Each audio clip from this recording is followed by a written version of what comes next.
আজকে এত রোদ বেরিয়েছে যে উপরের ছাদে কিছু পোশাক মিলিয়ে নিচে নেমে এসেছি। এখন দেখো অন্ধকার হয়ে যাচ্ছে।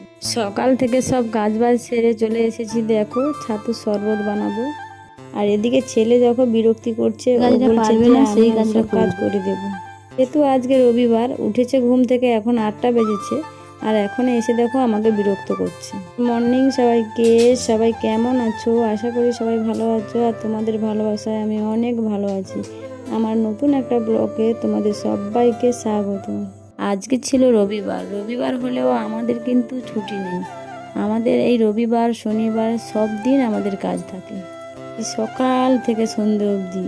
তারপরেও বলবে তোমরা কি করেছো। 1-2 দিন যেহেতু গ্যাসে রান্না করেছি, গ্যাসটা অনেকটাই অপরিষ্কার হয়ে আছে, তাই গ্যাসটা একটু ভালো করে আমি মুছে নিচ্ছি।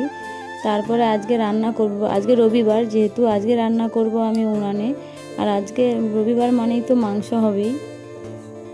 যেদিন মাংস রান্না হয় সেদিন উনানে রান্না করলে একটু বসে বসে ধীরে ধীরে রান্নাটা করলে খুবই ভালো হয়। দেখো গ্যাসটা আমি ভালো করে একবার দুবার বারবার করে সুন্দর করে মুছে নিচ্ছি। রবিবার তাই ছেলের স্কুল ছুটি আছে, যেহেতু আজকে সকাল থেকে রোদও অনেক বেরিয়েছে, তাই দুটো বেগ পরিষ্কার করে ধুয়ে ওই ছাদে মেলে দিয়ে চলে আসবো।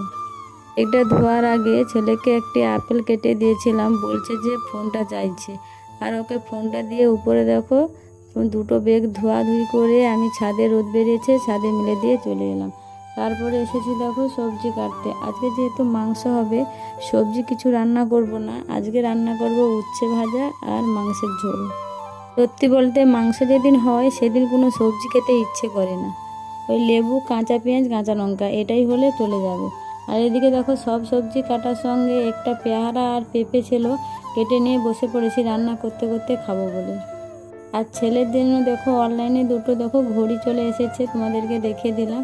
আর এদিকে মাংসটা রান্না হয়ে এসেছে, দেখো তেল বেরিয়ে এসেছে, তার জন্য আমি জল ঢেলে দেব। কিন্তু খুব অল্প তেল দিয়েছি, তারপরেও কালারটা দেখো এত সুন্দর হয়েছে।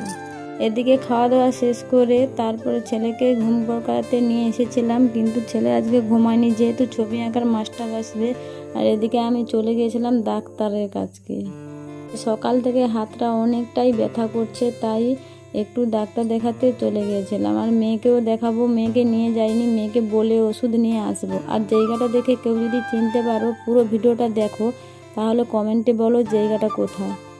দেখলেই চিনতে পারবে জায়গাটা কোথায় বা ডাক্তার দেখাচ্ছে কোথায় যাচ্ছি। এদিকে দেখো ডাক্তারের চাবি তালা মারা হয়ে আছে, আমি একটু বসে বসে অপেক্ষা করছি। ডাক্তার দেখে আসার সময় বৃষ্টি পেয়েছি, ভিজে গেছি।